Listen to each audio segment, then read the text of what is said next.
So this is the darker side of AI. And it's pretty dark and very interesting. And this is part of this presentation, which is AI for Christians, the Christian perspective. It's a part of the series that I've done. The first one on AI in general, and this is when good algorithms go bad. Algorithm is computer program. Bad things can happen. That's me without the hair at the bottom of the screen. So who am I? My name is Brian Hill. I'm a former science reporter on radio and TV, mostly CBS television affiliates, but also NBC and Fox and CW. I'm the science editor, or was the science editor of the Independent Satellite News Network. Now I'm retired, and I've done some presentations on how to use your iPhone and how to use your Android device. And I've done presentations on how to record your life story and put it up onto YouTube. But today I'm putting on another hat as an AI lecturer and an AI safety advocate. My presentations are the following. AI, what is artificial intelligence from a senior's perspective? AI for Christians from a Christian perspective, and the dark side of AI, which we're going to talk about today. And also another one, safety for artificial intelligence. How do you protect yourself and your loved ones? And that, by the way, is on BrianHillOnline.com, my website. So we're going to do a brief review. Who can tell me what AI stands for? See, you pass. That's terrific. How about Chat GPT? What's the GPT stand for? That's a tricky one. No, that's not the right answer. Chat GPT stands for, the G is generative, in other words, makes something up that's new. Pre-trained, it's trained on all the writings and all the video and all the artwork that's on the internet, whether they got permission to do it or not. And a transformer. That's what it transforms things into. It thinks. This is what's different about Chat GPT or any artificial intelligence program. It's not just a Google search of websites. It's a thinking machine. So there's Claude. We talked about Claude by the company called Anthropic, and they want to make themselves known as the that's their symbol right there, that star, the safety company for AI. If you go through them, they have lots of protection. So keep that in mind. We talked about that. And there's this guy, which is shaped like a brain, and it's called CIDER, S-I-D-E-R. We covered that as well. And that has all the top models in one. Why would you want that? Well, because that's they claim, the #1 AI chatbot. That's your kind of gateway to artificial intelligence. And it decides which of these three major players will be best for the question that you asked. Chat GPT5, which is the very latest, hottest, newest, for a couple of minutes version of Chat GPT. And it has this logo that looks like a Celtic knot. That's what you look for if you're downloading it. And Anthropic, which has Claude, which is that safety company. And Gemini is owned by Google. And every time you do a Google search, Gemini will pop up whether you want it or not. But it does a little summary for you at the beginning. They have a downloadable version of Gemini. So now that's the end of our review. Here's something I'm really quite excited about. This guy has a series on YouTube called Chat GPT for Seniors. And he does a really good job. So I recommend all you have to do is go to Google and type in Chat GPT for Seniors, and this fellow's website will come up. Now he gives us an example of the perfect way to ask a question of Chat GPT. And you can do a deep dive into it at home. It's very interesting. You don't have to do this, but That's how to get the best answer. An answer that's fit for a senior, an answer that's going to give you the information that you want, not a generic answer. And this is how he explains neuroplasticity. When that comes up at a dinner party, you go, what? But it's very important for seniors to understand this and how the brain works. And here's how he gives an example of it. I hope it plays back for us. Let's see. Here we go. I've got my first prompt ready. This is the one that takes any intimidating topic and breaks it down so even I can understand. There it is, pasted and primed. Check out all of these specific marching orders I'm giving ChatGPT. Explain neuroplasticity as if I were a complete beginner. Break it down into clearly understandable sections. Use analogies or metaphors. Obviously, swap neuroplasticity for whatever topic you're curious about.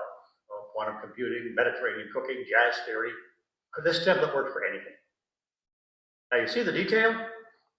I'm not just asking what is neuroplasticity, I'm telling it exactly how to teach me.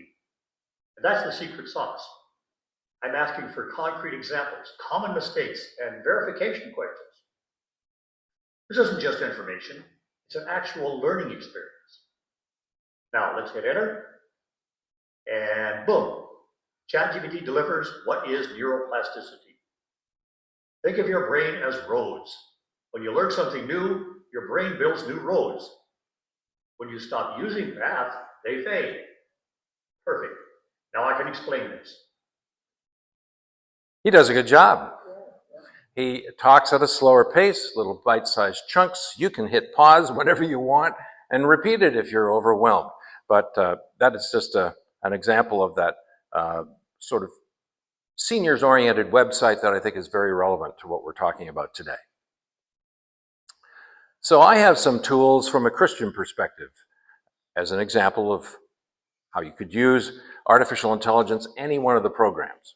The Anthropic one, Claude, or Chat GPT, whatever you choose. This happens to be from Chat GPT. You see it says Chat GPT5, which is the latest version as of this moment. This is literally the answer to the question which I asked was, give me some suggested Christian prompts or questions that I can ask you. So I had ChatGPT make these suggestions, sample prompts. Design a 30-day plan to deepen prayer life. Provide a reflection exercise for discerning God's will in a big decision I have to make. Suggest creative ways to memorize scriptures as a family. Then under the history and theology area, what biblical principles guide social media use today? Summarize Christian perspectives on environmental stewardship. I love this one. Apply Jesus' command to love your enemies to political disagreements.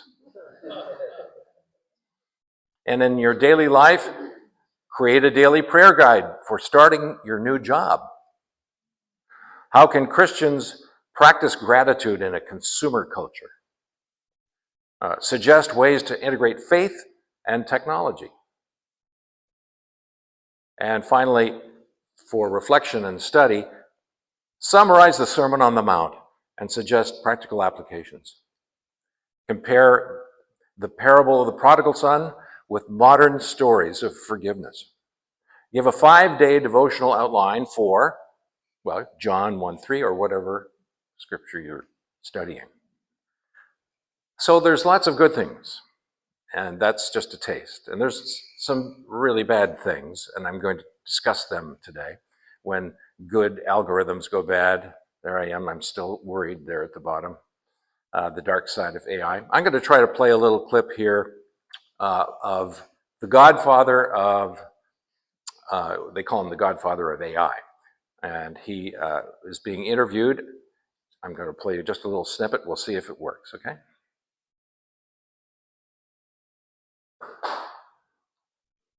What would you be saying to people about their career prospects in the world of superintelligence? Trained to be a plumber. Really?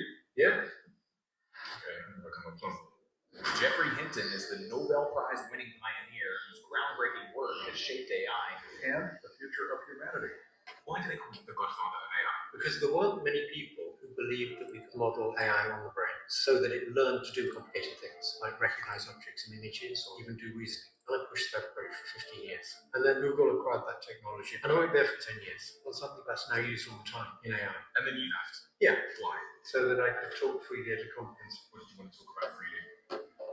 How dangerous AI could be. Isn't that chilling? And that's what he does now.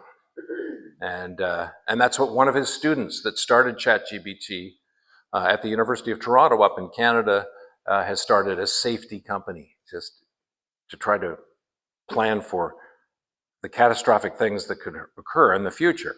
I'm going to hop over to something more positive. In my last class, I talked about how wouldn't it be great if you could have a robot help you get out of bed, and artificial intelligence could give it the ability to be smart in a way to do that. And I showed you how in Japan they already have that. And there's the person being lifted out of bed. They have their hands on this bar down here. They're standing on this little table. And so lots of things that were, isn't that a great application of robotics? I have two new fun facts. Maybe they're not so funny. We'll see what you think. Perhaps the first useful AI device. It's a pendant. Have you heard of this? Now, I have friends who are losing their memories, and it's a common problem in seniors. This records everything you do during the day. And then it gives you a summary at the end of the day of what you were told in point form. And you can listen to the audio back of what it considered to be the most important points. It's called Limitless. Limitless, and it costs $99. And it clips onto your lapel, or it goes around your neck on a pendant, or you can buy it as a watch scenario. And $99, and then there's a $20 a month charge to use the thing, but that's what it looks like. And it has a little light on it, so you know that it's recording. And I could see applications for this in a seniors facility where people are forgetting, you know, did I take my meds today? I don't remember. And you could hit your phone and it will summarize your day for you, and you can ask it a question. Did I take my meds today? And it will show you the segment that answers your question. Pretty amazing. There's also handheld ones, AI gadget, that are about the size of a phone that do this. And Chat GPT actually has a record section on it where you can have it record the audio of everything you're doing when you're near your computer, but you might not be near your computer when you're in the bathroom or the kitchen or the whatever. And it also is a $20 per month charge. So I said there were two fun facts. There was the pendant, and there's no need to open Chat GPT anymore. Now, normally I would take the screen and I would go, there's Chat GPT next to Google, and I would hit that, and then, but I have to leave what I was doing. Well, we have a change. GPT has created its own browser like Safari or Chrome, that thing that you use your window on getting to the internet. It's called Atlas. And it means that it's always on at the side of the screen. Dr. McCoy is going to talk about it if I can get her to play. And she is going to use her avatar. This is a woman who is a professional presenter. She does so many videos. She let Chat GPT take hold of her voice, how she speaks, and what you're going to see is not her, but the avatar of her talking about what she has typed into the screen. I mean, this is pretty mind-blowing. It's very effective, though. So she's going to talk about the Chat GPT browser Atlas. And there she is. She likes Star Trek. So she had herself in a Star Trek uniform on the screen. And she's going to talk about, well, I'm going to give you a little example here because I think this is pretty good. So here's a recipe for apples or whatever those are. And over on the far side, over here, is a little screen. That is the always on Chat GPT, which then analyzes that thing you want to make, breaks down what you need, orders it for you on DoorDash, and has it delivered to your house to make the recipe. Those are called agents. We talked a little bit about them in this last meeting. Let's see her describe it. But here's where it gets really powerful. Every web page has an Ask Chat GPT button. Click it and a companion sidebar opens. Now Chat GPT can see the page you're on and help you with it. Reading a code diff? Summarize this and tell me if it's safe to merge. Shopping for a product. Compare the specs of these three options. Writing an email, select the text, invoke Chat GPT and say, make this more professional. It edits in line, right there in your compose window. Agent mode. The future is here. The most mind-blowing feature is agent mode. This is when Chat GPT actually takes control of your browser and completes tasks for you. You see a little hovering cursor moving around, clicking, typing, navigating, just like a human would. In our last class, we discussed how you could do your travel this way. The agent becomes like a travel agent and finds the lowest price, finds the time of the year when it's best to go, contacts the airline, makes the reservation, and it pauses for you to say, okay, or not. Or build a house, find a lot, deal with the city, get all the permits, find a contractor, get the sub-trades, do that, get the concrete going, run up to them, and it does the grunt work. And it's all within the browser. So this is a huge step forward. It was released last week. And my concern here is safety. So OpenAI owns ChatGPT, this Atlas browser group. And they say, browser memories are private to your ChatGPT account and under your control, and you can view them on the settings and archive the ones that are no longer relevant and clear your browsing history to delete them if you want. Even when the browser memories are on, you can decide which sites ChatGPT can or can't see using the toggle switch. That's from this fella, David Bombal, if you want to look and hear it.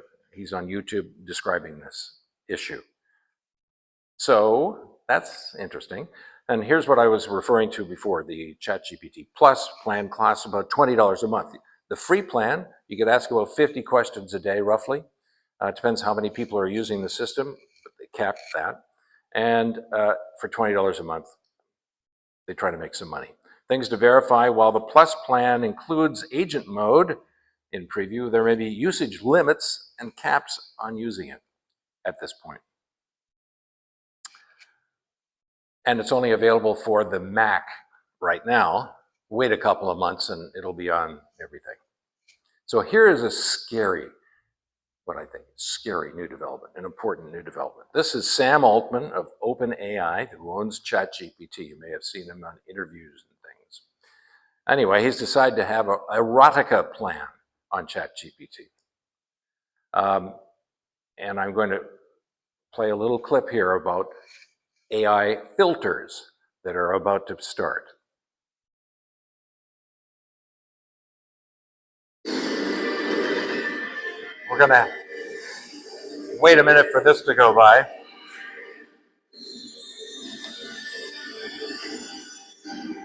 Sorry, it's a little loud, but this is a Japanese company. Market share dropped 13 percentage points from 87% to 74%. OpenAI just announced ChatGPT will allow adult content for verified adults starting December 2025. That decision has caused massive outrage online. Some call it freedom, others call it dangerous. On October 14th, 2025, OpenAI's CEO, Sam Altman, posted on social media that ChatGPT will start allowing adult conversations for verified users. He explained that OpenAI wants to treat adults like adults. In other words, give grown-ups the right to choose what kind of content they want to see or talk about. For years, ChatGPT had strong filters that blocked anything even slightly sexual. Now, that's changing, and it's no small change. Altman said this is part of a plan to make ChatGPT more open and more customizable for users who are old enough to handle it responsibly. But not everyone took this news lightly. So why make such a risky move? The reason goes back to some very serious events earlier this year. A few months ago, a 16-year-old named Adam Rain died by suicide, and his family blamed ChatGPT, saying its conversations worsened his depression. In response, OpenAI added strict restrictions to block any sensitive or emotional topics, even for healthy adults. This made ChatGPT feel overly censored and robotic, frustrating many users. Sam Altman later admitted the filters made it less useful for most adults. With new safety systems and detection tools, OpenAI now plans to ease those restrictions, but only for verified adults. The new adult content policy will start rolling out in December 2025, and it's set to bring major changes to how ChatGPT operates. To begin with, verified adults will need to prove their age before accessing any explicit or mature features. This won't just rely on uploading an ID. OpenAI says it will also use smart behavior-based prediction tools to confirm whether a user is actually an adult, reducing the risk of fake IDs or bypass attempts. Once verified, users will gain access to a separate section within ChatGPT that allows adult-only conversations, including erotica and other mature themes. Big change. And an important change that we need to understand. So the question was, some 16-year-old whiz kid is going to crack this, and it goes all over the school, and then all the kids are looking at this adult stuff. Same with Playboy and Hustler under the bed and all that sort of thing. It's an issue that we need to think about and manage properly. That's the only response I have to that. Good to be aware of it, though. Okay, we're back to bad things, and we're going to invoke Henry Kissinger here, who died in November 29th, 2023, almost 2024, so not that long ago. And why? Because he was an expert on warfare, and he was an expert on international relations, how to get countries to work with one another. He wrote this book, which is the latest, Genesis, along with Eric Schmidt, the former CEO of Google. And I really like this book as well. This was their first book, The Age of AI. It takes you from the scribes and the Pharisees and the Egyptians writing things down and capturing information and having power because they did that, to today. The middle part, kind of technical, but the beginning and the end is just a delightful read. And once again, that's by Henry Kissinger and Eric Schmidt, former CEO of Google. And I say former because when you leave a company, you can tell it the way it is, not be bound by the shareholders' need. And so Henry was interested in power and warfare and diplomacy and international relations. And really, we're at a point where drones and robots are going to be conducting warfare, and autonomous weapons who decide on their own whether they're going to kill you or not, and they're reshaping the combat landscape. Let me just give you this little insight. I was on a plane last night with a guy who works for a Defense Department company, and he said, you know, when the big country attacks the little country, and then the bodies start coming back in the body bags to the big country, there's blowback on that. Those relatives of those people are outraged, and that outrage grows, and that encourages the big country to maybe stop or, head for peace. Now, if it's robots and drones coming back in a body bag, nobody's going to care. And so that makes ending war very difficult. They're totally different than what we've ever experienced before. Amazing. Amazing insight from that fellow. And also, we need to explore the double-edged sword of artificial intelligence, which could be great, and the extremely urgent need to call for regulation. I mean, I could do another class on each one of these slides. And we have this fear, and it's a very real fear, that AI is coming for your job, and especially our children and our grandchildren's jobs. AI it's a sweeping change in the workplace, and it could come at a huge human cost. And I shared that my son is looking for a new job, and he said, "Hey, Dad, I think I'm going to work for Geico," and in their call-in center thing. The very first things that are going to be AI'd are the call centers, because they do such a good job, a much better job at getting you the answer that you want. So as a consumer, this is a good thing. As an employment issue, it's going to be, well, a lot of people will be displaced, or however you want to say it. There's an emotional manipulation and exploitation of young people. They're in an echo chamber. It just sends them more things that are sad and depressing because they're kind of sad and depressed, and down the rabbit hole they go. On the other hand, ChatGPT can do therapy quite well. We have to come up with guardrails and mechanisms to help people, as opposed to shove them further and further down the depression that they have, for example. There's a fear that AI is empowering those bad guys, empowering wrongdoing. So how do you safeguard trust, privacy, and democracy in an age of AI-enabled deception? That's a whole big issue. So here is an example of what's called a deep fake. Nice looking guy, he's got microphones, could be a politician, could be the mayor, could be your brother-in-law who's running a company and making an announcement, and his competitor comes in and says, "Hey, let me just do this." There we go. So in this particular scenario, they took the same guy, same hair, same suit, and said, just make him look like he's a little... instructions to make the person seem more aggressive. That's all they said. And they took all the characteristics of the guy, except his tie isn't done up now. He's angry looking. He's got a little redness in the background there. Terrible. And that is a new problem that we're going to have to address. So Geoffrey Hinton here, called the godfather of AI. We'll see if you can hear him. He's very soft-spoken, and he has a British accent, but he is a visionary thinker. Let's see if we can play one of his clips about the future and problems in the future. When some company is trying to make as much profit as possible, in order to make that profit, they have to do things that are good for people in general, not things that are bad for people in general. So once you get to a situation where in order to make more profit, the company starts doing things that are very bad for society, like showing you things that are more and more extreme, that's what regulations are for. So you need regulations with capitalism. Now, companies will always say regulations get in the way, make us less efficient, and that's true.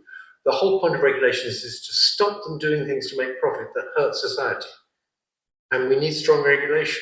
Who's going to decide whether it hurts society or not? Because, that's the job of politicians. Unfortunately, if the politicians are owned by the companies, that's not so good. And also the politicians might not understand the technology. You've probably seen the Senate hearings where they wheel out Mark Zuckerberg and these big tech CEOs. And it is quite embarrassing because they're asking the wrong questions. Well, I've seen the video of the US Education Secretary talking about how they're going to get AI in the classrooms, except she thought it was called A1. She's actually there saying we're going to have all the kids interacting with A1. The school system that's going to start making sure that first graders or even pre-Ks have A1 teaching, every year starting, that far down in the grades, and that's a wonderful thing.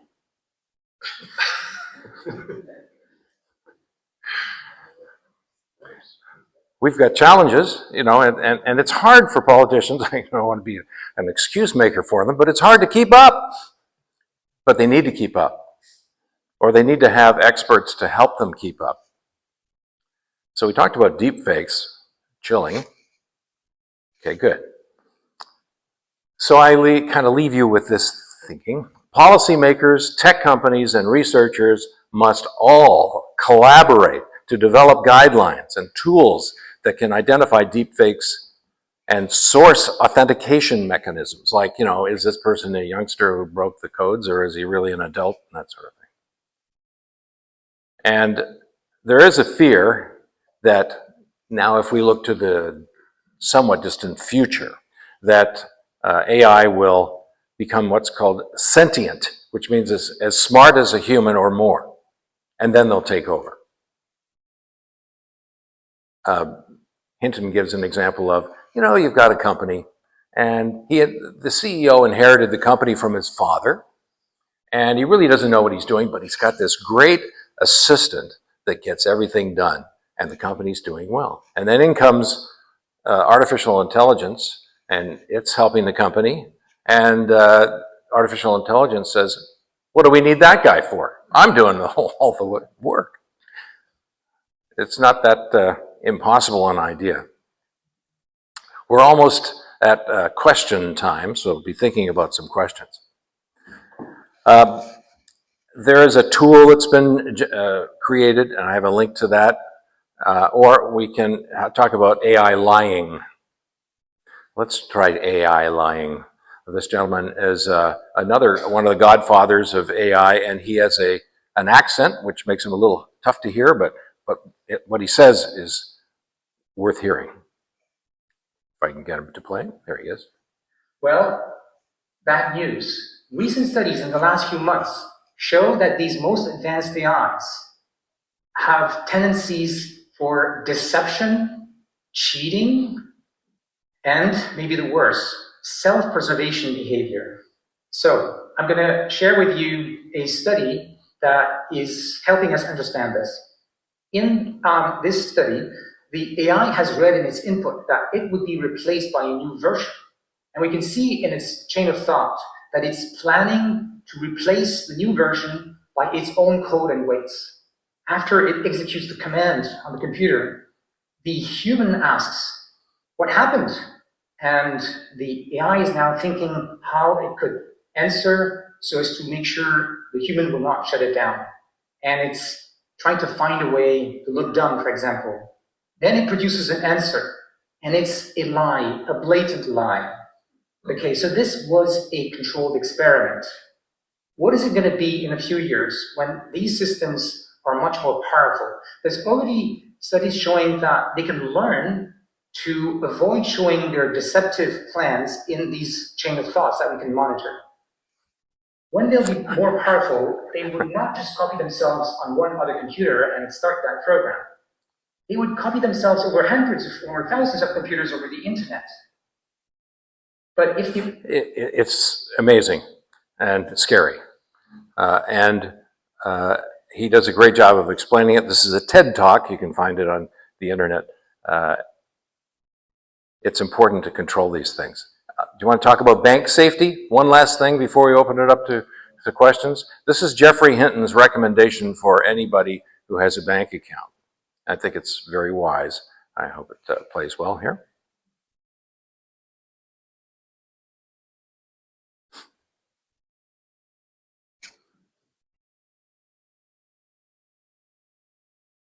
Go, Geoffrey. I may need to help him. There. There's cyber attacks.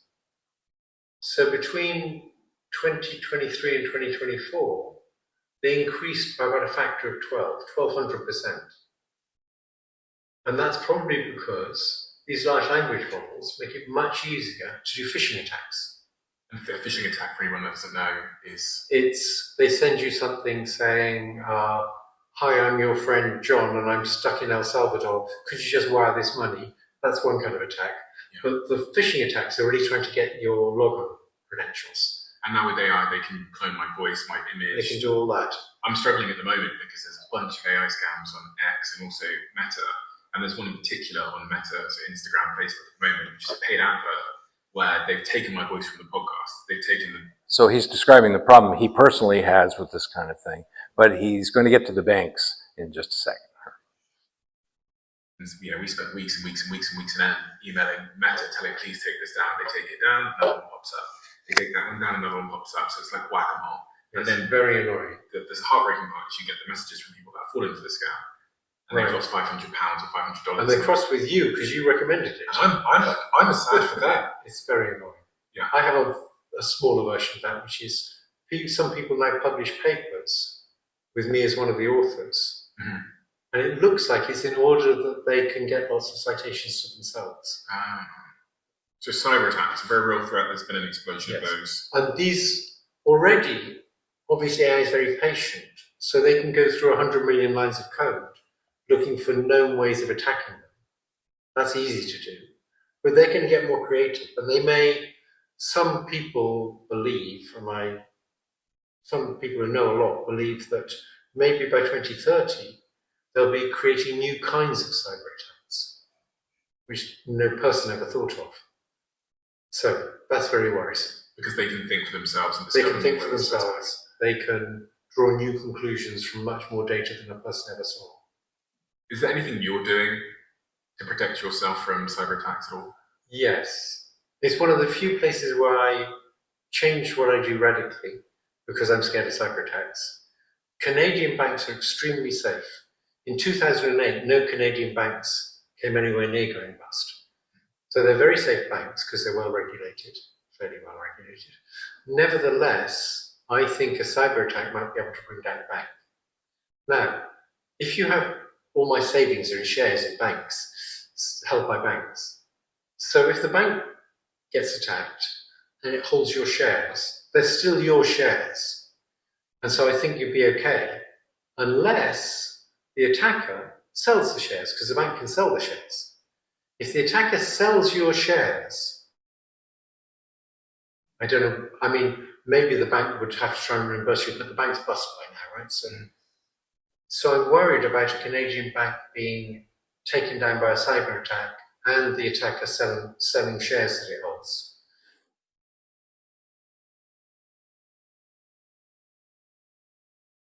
Interesting? Yeah. Okay.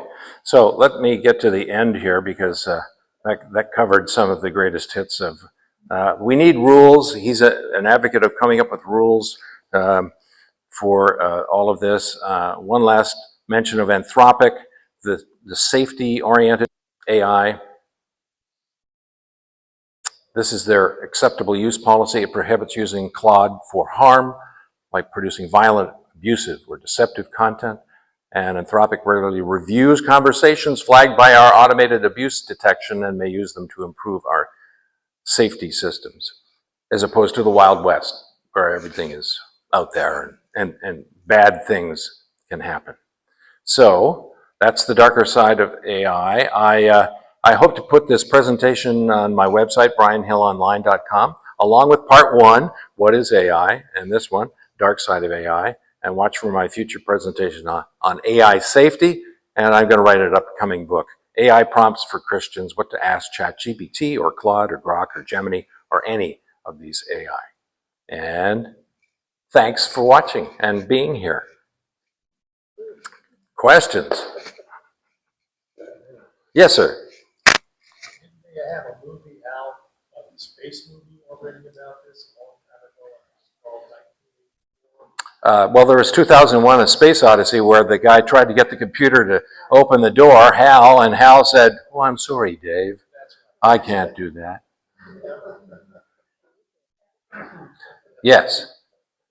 Yes, 2001. And 1984 is the theme that Big Brother is watching all the time, everywhere. So somewhere between, if you're not a terrorist and you're not cooking up disaster in your basement, you know, what if you get something to help you? And leaving microphones on a pendant or on your smart speaker isn't so bad, unless you got something to hide, and then go ahead. I guess I'm not too worried about it, frankly. They already know so much about us, and I'm not cooking up anything. Yes, and thank you so much. He puts it in 3 different banks. So if one fails, he's got the other 2. So you divide your portfolio among 2 or three rather, different institutions, and that's going to safeguard things somewhat. Not going to protect Bank One. Sir, yes? If you, in an investment company, for example, if your investments are in something like, say, U.S. Treasuries, Mm-hmm. even if the investment company goes down, well, you're not still, your investment is still secure. It is guaranteed by the United States government. Right, but if your portfolio isn't just made up of treasury bills, then maybe not. But maybe you could be Shift. more cautious in how you invest. Yes, you could have a conservative investment portfolio. By the way, do no investments based on what I say. I know nothing. I'm just showing you some experts and what they say. Any other questions here? We've got time. Yes? Yeah. You watch television, you watch your laptop or your phone, and you see people speaking. How can you identify that it's AI generated nonsense? Well, you could tag every video with some sort of a thing that would reveal that. They're working on this now. Is this an original or is it a deep fake like we were talking about? And at the moment, you can't. You have no way of knowing other than maybe having an authoritative source for the information as opposed to Harry in his basement who generated a video and you're watching it and thinking that it's real.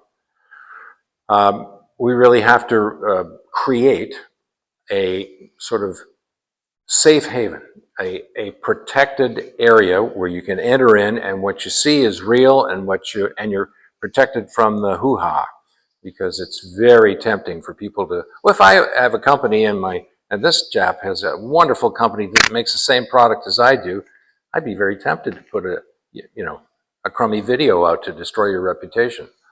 That would be unethical of me, though. Or say that your version of the product has a history of failing all over the place, where mine doesn't. Lie. We really have to think proactively that way. Hi, yes? You said one for Chat GPT therapy. Yes. Don't you have to know the questions? Of course. So when you use these things and you ask, there are examples of people saying, I have been going to therapy and it just doesn't seem to be working for me. And I'm feeling like da-da-da-da-da-da. It responds and says, have you done this? Have you done that? It leads you toward maybe a more positive outcome than just traditionally, it'd echo back to you, oh, you sound like you're really depressed. Oh, well, yes, there are things you can do when you're depressed, like, get a noose and put it in your bedroom. That's what, unfortunately, that's what happened with that early model of Chat GPT, told that boy who you saw that you can put a noose in your bedroom, but don't show your mother. I'll be there, I'll help you. So these private companies are, well, you saw Chat GPT had put all these filters in to try to prevent that ever happening again. Now they're loosening them up. Yes, sir. It seems like the problem is that across the globe, all of these independent players or governments are not necessarily going to be in sync in terms of overall control and protection of what's coming. He's saying that it's hard, these countries aren't going to want to work together. And that was Kissinger's role. Read the Kissinger comments in these books. They're at the end of the book, in both of them. The challenge of our time will be to say to our adversaries, as well as our friends, don't let the chat models, the artificial intelligence, have control of your nuclear weapons. Now, we did this with nuclear weapons. We had, agreements, and so far we haven't blown ourselves up. But when you offload the responsibility of making instant decisions in warfare to a machine who wants to win. If he launches first, we win, or do we? You know, so huge issues. Yes, ma'am. As to education, I have a friend who is an educator, and she also is involved with the NHB, National Association of Home Builders, and she does a lot of screening of resumes. She's indicated that without AI training on resume, your bachelor's or your master's is no longer sufficient. You've got to have training to get good jobs with big companies these days. Right. Show it. Is that the case? Yes. So her question is, can you apply for a job today without having an understanding artificial intelligence? I gave you the example of my son who was looking for a job, and I said step one is get your resume tuned up for the job that you're looking for. Have artificial intelligence write you a cover letter which stresses how you match their qualifications. I used to work for a high-tech recruiting company years ago. We were there when the first relational database was developed at MIT for resumes. And you could, they call it parsing out. You could take the giant bunch of resumes, scan them in and go, find me these things. And you got the 5 that match, and you've saved yourselves a tremendous amount of time. It was a revolution for these HR departments. And it's even more so today, where everybody is competing the same way for the same job. And if you just throw your resume out there, you're throwing it into the wind, and you don't know where it's going to end up, and it won't be very effective.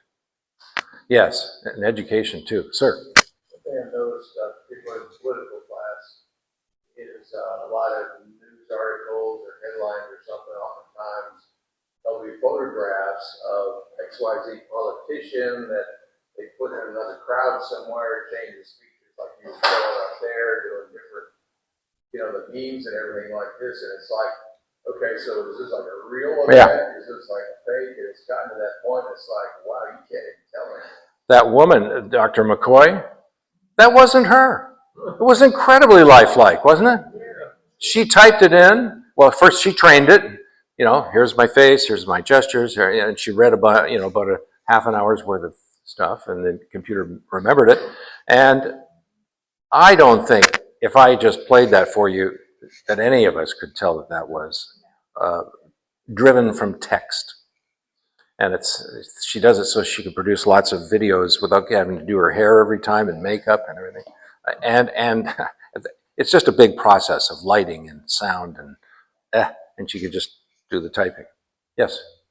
Being former military, try to stay up on top of the latest and greatest what's going on out there. Thanks for your service. I read a real interesting article about fear of bad guys, in this case about China, about their AI being so advanced that there's fears. You talk about the nuclear situation, there's fears that they can compromise not only the digital communication, but the voice of a commander. Sure.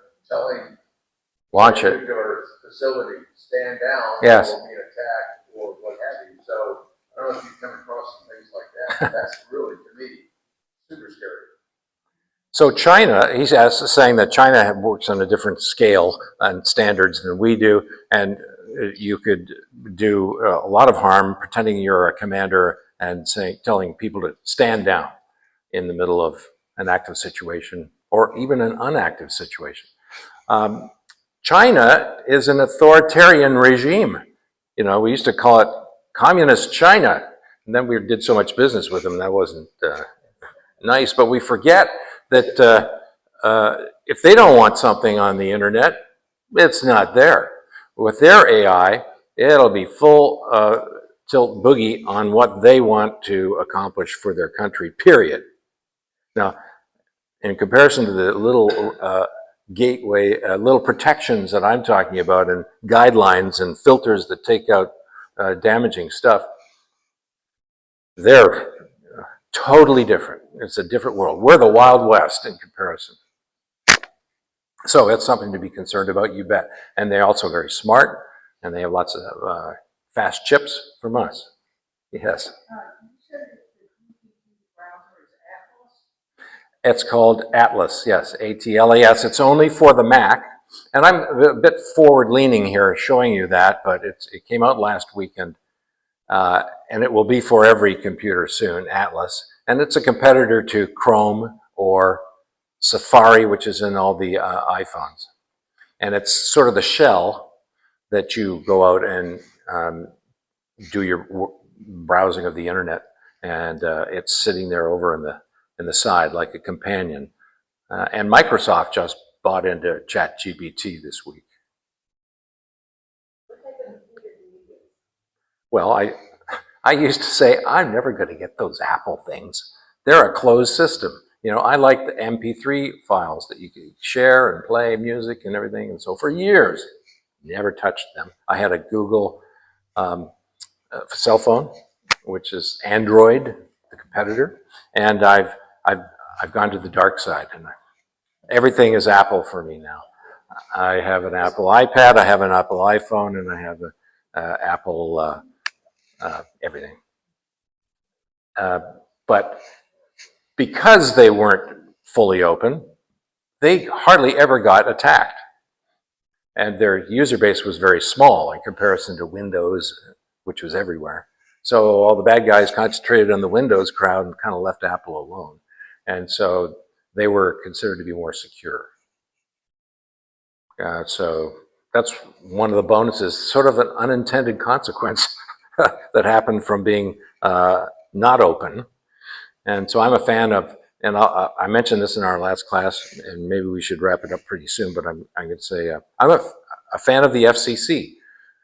You know, there are rules. You can't show smoking, right, during prime time. You can't have liquor ads during prime time. What happened to that? It all just went away? Wait, no. Because I'm distributing it on a cable or through Wi-Fi, it doesn't matter anymore? So do you know who established those rules for the FCC? Congress. So if we get our congressman to do something, and we have an overarching group within the government called whatever you want to call it, they can somehow tell these companies, like Hinton was talking about, they're out to make money. Here's how you can make money. Don't do these things, or we're going to fine you or something. You know, you're going to lose money. You know, I hate to be heavy-handed, but Europe already has guidelines for artificial intelligence. We don't have any. So we should get some. And, you know, the tech guys, right now the companies, the hen is, you know, what is it? The roosters, the fox is in the hen house. The guys who are making all the money are writing up the rules about, in fact, most of these companies have gotten rid of their safety departments. 3 of them. And they, because they can run faster, and because it's so expensive to develop compute time, that they concentrate totally on going fast in one direction and let the safety's not there, or not there as much as it was. So interesting. Any feedback for me on this class? You can say it should be longer, shorter, like the pictures, better to have the experts talk than just me talk. Okay, well, please fill out your forms when you get them from the church. And it's been my honor to do these 2 classes. I just felt it was something that needed to be done.